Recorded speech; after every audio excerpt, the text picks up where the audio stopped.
ناظرین، میں ہوں سونیا ستی۔ ناظرین، وہ صوبہ جو پاکستان تحریک انصاف کا مضبوط گڑھ تصور کیا جاتا تھا، جس کو لے کر بڑے کانفیڈنٹ تھے خود پرائم منسٹر بھی، وزراء بھی، سبھی کے سب، کہ کے پی کے تو ہمارا اپنا صوبہ۔ کل تک پرائم منسٹر بات کر رہے تھے کہ جو ہم نے ہیلتھ کارڈ کی ڈسٹریبیوشن کی ہے، اس نے تو انقلاب برپا کر دیا ہے۔ پھر تاریخ میں پہلی بار ایسا ہوا ہے کہ کے پی کے لوگوں نے مسلسل 2 بار ہمیں منتخب کیا ہے۔ تو یعنی پی ٹی آئی نے جس الیکشن کو بہت ایزی لیا، اس میں پی ٹی آئی کو بری طرح سے اپسٹ کا سامنا رہا، شکست کا سامنا رہا۔ اور جن فضل الرحمان کو بہت ایزی لیا جا رہا تھا، جن کے بارے میں کل تک یہ رائے تھی سب کی کہ یہ تو اب سیاست سے ریلیونٹ ہو چکے ہیں، وہ یہ کبھی بھی اپنی سیاسی حیثیت اس طرح سے واپس آ نہیں سکتی، لیکن سرپرائزنگلی جو مولانا فضل الرحمان صاحب ہیں، انہوں نے سب کو حیران کر دیا۔ یعنی کہ آپ ذرا اندازہ لگا لیجئے کہ سب سے جو سرپرائزنگ تھا ہم سب کے لیے، وہ یہ تھا پشاور کا الیکشن۔ پشاور کے اندر اگر پروونشل اسمبلی کی بات کی جائے تو ٹوٹل سیٹس ان کی 14 ہیں، جن میں 11 پی ٹی آئی کے پاس ہیں، 11 سیٹس پی ٹی آئی کے پاس ہیں، جبکہ 3 اے این پی کے پاس ہیں۔ اور عام خیال یہی تھا کہ بہت سے ایسے علاقے جہاں پر فضل الرحمان صاحب نے کلین سویپ کیا ہے، اگر پی ٹی آئی کے voter supporters P T I سے ناراض بھی ہیں تو وہ ووٹ شاید جائے گا این پی کے پاس، یا پھر پیپلز پارٹی کسی زمانے میں وہاں پر رہا ہے اس کا ہولڈ۔ لیکن یہ جناب صورتحال اس سے الٹ ہو گئی۔ جیشو آئی فے کے مولانا فضل الرحمان صاحب، جن کو بہت زیادہ ایزی لیا جا رہا تھا، انہوں نے سب کو حیران کر دیا۔ اب حکومت کی جو ناکامی ہے، اس پر گورنمنٹ کی جانب سے مختلف قسم کی جسٹیفیکیشنز آ رہی ہے۔ کچھ وزراء بات کر رہے ہیں مہنگائی، کچھ بات کر رہے ہیں بیڈ گورننس کے حوالے سے، لیکن سب سے اہم مسئلہ یہ تھا کہ پی ٹی آئی کا مقابلہ پی ٹی آئی کے ساتھ تھا۔ یعنی اگر آپ خود ایک دوسرے کے ساتھ لڑ رہے ہیں تو پھر وہاں پر دشمن کی کیا ضرورت ہے۔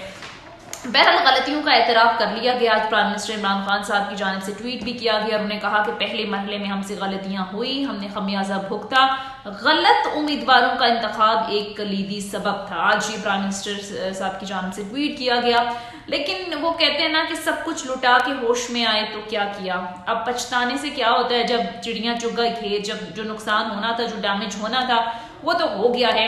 اب ظاہر ہے پہلے مرحلے کے یہ انتخاب ہیں، 18 جو اضلاع ہیں ان میں انتخاب ہونا باقی ہیں، دیکھنا یہ کہ صورتحال بنتی کیا ہے۔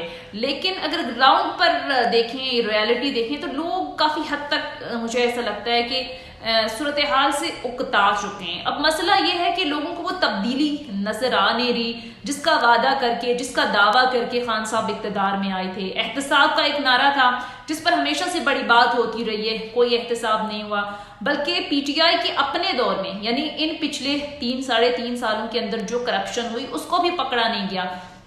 اور پھر اکراس دا بورڈ احتساب کی جب بات ہوتی ہے، اس میں بھی بڑی ناکامی ہوئی۔ اپنے لوگ بڑے بڑے اس ٹینیور کے اندر جو سکینڈل سامنے آئے، میگا سکینڈلز، جس طرح سے رنگ روڈ کا سکینڈل شروع ہوا، پھر آٹا، چینی، ادویات، پیٹرول، پھر گیس کا جو بحران چل رہا ہے، ہم نے دیکھا کہ کوئی بھی سکینڈل جو ہے یہ منطقی انجام تک نہیں پہنچا۔ اپوزیشن کے لوگوں نے، یہ بات نہیں ہے کہ انہوں نے کرپشن نہیں کی اور یہ بیانیہ غلط تھا اور ایسے ان کو پکڑ کے جیلوں میں ڈال دیا، انہوں نے کرپشن کی ہے، انہوں نے سزائیں بھی بھگتی، لیکن یہاں پر آپ دیکھیں آپ کے اپنے لوگوں نے بھی تو اچھا نہیں کیا نا، انہوں نے بھی کرپشن کی ہے۔ اور اپنے لوگوں میں سے کوئی بھی ایک شخص آپ بتا دیں جنہوں نے جیل کاٹی ہو، جن کا احتساب ہوا اس طرح سے، جو احتساب کے شکنجے میں آئے ہوں، تو اس صورتحال سے بھی لوگ خاصے مایوس ہو گئے ہیں۔ پھر وزراء کی کارکردگی وہ بھی سب کے سامنے ہیں، بجائے کہ کام پر فوکس کیا جائے، مہنگائی اپنے عروج پر ہے، دیگر جو انتظامی معاملات ہیں ان میں ناقص کارکردگی، بجائے اس کے کہ کام پر فوکس کریں، کچھ ڈیلیور کریں۔ 3 4 5 6 کچھ وزراء جو مین سٹریم میں رہتے ہیں، ان کا بس کام ہے کہ ادھر سے مریم نواز نے کوئی بیان دے دیا، ادھر سے انہوں نے پریس کانفرنس کر دی، بس اپوزیشن کے الزامات کا جواب دینا ہی ان وزراء کا کام رہ گیا ہے۔ باقی کارکردگی ہمیں گراؤنڈ پر کہیں ہوتی ہوئی نظر نہیں آئی۔ ایک تو اس شکست کی جو بڑی وجہ ہے وہ امیدواروں کا غلط چناؤ ہے، جس کا آج پرائم منسٹر عمران خان صاحب نے بھی اپنی ٹویٹ میں ذکر کیا۔ غالباً وہ کسی ایک تقریب میں خطاب کر رہے تھے، وہاں پر بھی عمران خان صاحب نے ذکر کیا کہ ہم سے غلطیاں ہوئی۔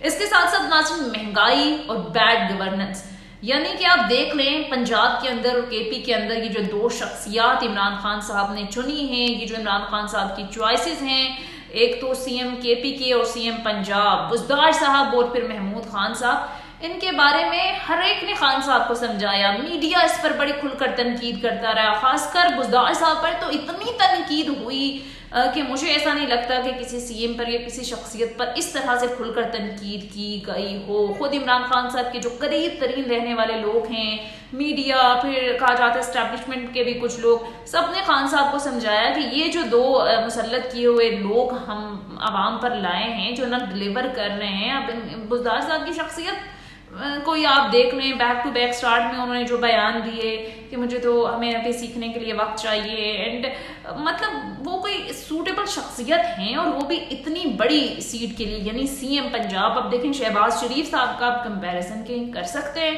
عثمان بزدار صاحب سے، لیکن خان صاحب کی ضد کہیں یا کیا کہیں وہ اس فیصلے پر اڑے ہیں اور ابھی تک ڈیفینڈ کرتے ہیں. کسی بھی کانفرنس میں یا کسی بھی جگہ پر وہ خطاب کرتے ہیں کہ ذکر آ جاتا ہے بزدار صاحب کو، اور بڑے پراؤڈلی ڈیفینڈ کر رہے ہوتے ہیں کہ یہ ایسا ایک انقلاب برپا کریں گے پنجاب کی سیاست. 3 سال تو گزر گئے ہیں، 2 سال کا عرصہ باقی ہے، پتہ نہیں کون سے انقلاب کا انتظار ہے خان صاحب کو.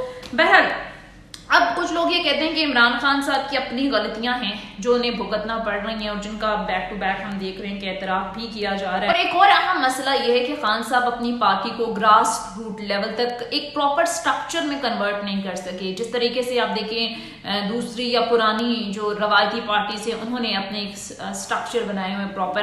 اور سب سے اہم بات یہ ہے خان صاحب کی پارٹی کے جو عہدیداران ہیں، پاکستان تحریک انصاف کے عہدیداران ہیں، ان کے درمیان اور پھر جو حکومتوں میں بیٹھی شخصیات ہیں ان کے درمیان کوئی کوارڈینیشن ہے. کوارڈینیشن کا کہا جاتا ہے کہ شدید فقدان ہے. پھر جو مقامی سطح پر جو کارکنان ہیں، جو ورکرز ہیں، وہ موبلائز نہیں ہیں اس طریقے سے، ان کے ساتھ کوارڈینیشن نہیں ہے. اور یہ جو ورکرز ہوتے ہیں، یہ کارکنان ہیں، یہ پارٹی کی پہچان ہوتے ہیں. انہوں نے ہی، یہی وہ ورکرز ہوتے ہیں نظریاتی جنہوں نے دن رات ایک ہی محنت کی اور پارٹی کو اس مقام تک پہنچایا. اور جب آپ حکومت میں آئے اور ان لوگوں کو اگر آپ نے نظر انداز کر دیا تو پھر نتائج تو یہی نکلنے جو ابھی نکل رہے ہیں. اب ناظرین صورتحال یہ ہے، ایسا لگ رہا ہے کہ یہ پارٹی جو ہے وہ خود بخود چل رہی ہے اور چند کچھ مین سٹریم میں جو لوگ ہمیں نظر آتے ہیں انہی کے ہاتھوں میں ہے سارا کچھ. وہی جو خان صاحب کو سب اچھا کی رپورٹ دیتی ہیں اور خان صاحب سمجھتے ہیں کہ سب اچھا چل رہا ہے. لیکن بہرحال بیک ٹو بیک جو شکست سامنے آ رہی ہے، جو بیک ٹو بیک اپسیٹ ہو رہے ہیں اس جماعت کے ساتھ، یہ بڑے آئی اوپنر ہیں. اس نے ایسا لگ رہا ہے کہ پاکستان تحریک انصاف کو جھنجھوڑ کر رکھ دیا. اگر ابھی بھی نہ جاگے خان صاحب، ابھی بھی وہ اپنے ارد گرد جو چھپے لوگ ہیں، جو جسے کہتے ہیں نا آستین کے سانپ ہیں، ان کو نہ پہچانے تو پھر وہ وقت دور نہیں ہے. پی ٹی آئی بھی ایک صوبے تک کی جماعت کے شاید اس سے بھی کم یا کہیں غائب ہو جائے گی اگر ابھی سے اپنی غلطیوں پر نظر ثانی نہ کی تو.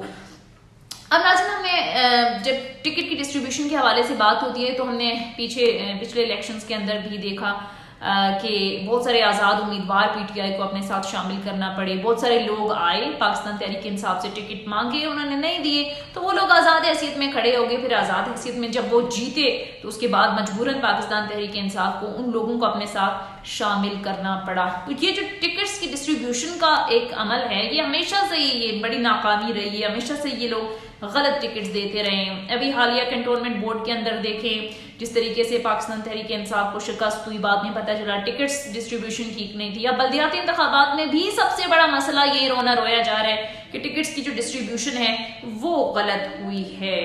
اب وجہ ظاہر ہے یہ ہے کہ لوگ پیسہ بنا لیتے ہیں، پھر تعلقات بنا لیتے ہیں. جب آپ کے پاس پیسہ آتا ہے تعلقات بھی آ جاتے ہیں، پھر کچھ موروثی سیاست آڑے آ جاتی ہے. اب دیکھیں بڑے بڑے جو وزراء ہیں، بڑے بڑے پاکستان تحریک انصاف کے نام میں علی محمد خان صاحب ہیں، اسپیکر اسد کیسر صاحب ہیں، پرویز خٹک صاحب ہیں، بہت سارے ایسے دیگر نام ہیں جن کے بارے میں کہا جاتا ہے کہ ان کے رشتہ داروں کو ٹکٹ دیے گئے بلدیاتی انتخابات کے اندر. لیکن نظریاتی کارکنان کو اگر آپ نظر انداز کریں گے، وہ لوگ جو پی ٹی آئی کا چہرہ نہیں ہوتے، ان کو اگر آپ آگے لے کر آؤ گے تو پھر نتائج وہی ہوں گے جو کہ آج میں بلدیاتی انتخابات کے اندر نظر آئے ہیں. بڑا دکھ ہوتا ہے، بڑی افسوس کی بات ہے اور یقیناً عوام کو بھی افسوس ہوتا ہوگا کہ وہ جماعت جس کو عوام بڑی چاہ کے ساتھ لائی تھی، بڑی پیار کے ساتھ لے کر آئی تھی، بڑی محبت کے ساتھ کہ شاید یہ ملک کے لیے کچھ کریں، یہ تبدیلی کے نام پر، احتساب کے نام پر بڑے دعوے وعدے، اداروں کے اندر ریفارمز اور پتہ نہیں کیا کچھ ہو جائے گا. یہ بات اپنی جگہ درست ہے جو خان صاحب ہمیشہ کہتے ہیں کہ تبدیلی یہ نہیں کہ آپ بٹن آن کر کے آف کریں، آف آن کریں تو آپ دیکھیں تو تبدیلی آئے گی. اس کے لیے ظاہر ٹائم چاہیے ہوتا ہے، لیکن ایٹ لیسٹ ہمیں کچھ نظر آئے، ہمیں کچھ ہوتا ہوا نظر آئے. بڑے افسوس کے ساتھ کہنا پڑ رہا ہے کہ اگر پاکستان تحریک انصاف 3 سال تو گزار لیے ہیں، 2 سال ہیں، ابھی بھی کچھ بگڑا نہیں ہے، آپ واپس آ سکتے ہیں، کم بیک کر سکتے ہیں۔ اگر ان 2 سالوں میں بھی پاکستان تحریک انصاف نے اپنے کیے ہوئے چند ایک وعدے بھی پورے نہیں کیے، جو کہ ابھی تک ہوئے نہیں ہیں، احتساب نہیں ہوئے، پولیس ریفارمز نہیں ہوئی، جوڈیشل ریفارمز نہیں ہوئی، اور بہت سارے دعوے تھے، بہت زیادہ وعدے تھے، بہت زیادہ ویلاگ کر چکی ہوں، کوئی بھی پورا ابھی تک ہوا نہیں ہے۔ اگر نہیں ہوتے تو پھر عوام آپ سے بھی مایوس ہو جائے گی، اور پھر افسوس کے ساتھ کہنا پڑ رہا ہے کہ پھر عمران خان صاحب بلکہ پی ٹی آئی کے لوگ کہتے ہیں کہ آلٹرنیٹ نہیں ہے، تو پھر لوگوں نے اپنا آلٹرنیٹ وہی چن لینا ہے، وہی دوبارہ سے روایتی سیاست، وہی زرداری صاحب، وہی نواز شریف صاحب۔ پھر تنگ آ کر عوام نے یہی کہنا ہے کہ ٹھیک ہے، اگر وہ برے تھے، وہ کرپٹ تھے، وہ لوٹتے تھے، تو کم سے کم عوام کو 2 وقت کی روٹی تو مل جاتی تھی۔ تو پھر یہ جسٹیفیکیشنز عوام نے دے دینی ہے۔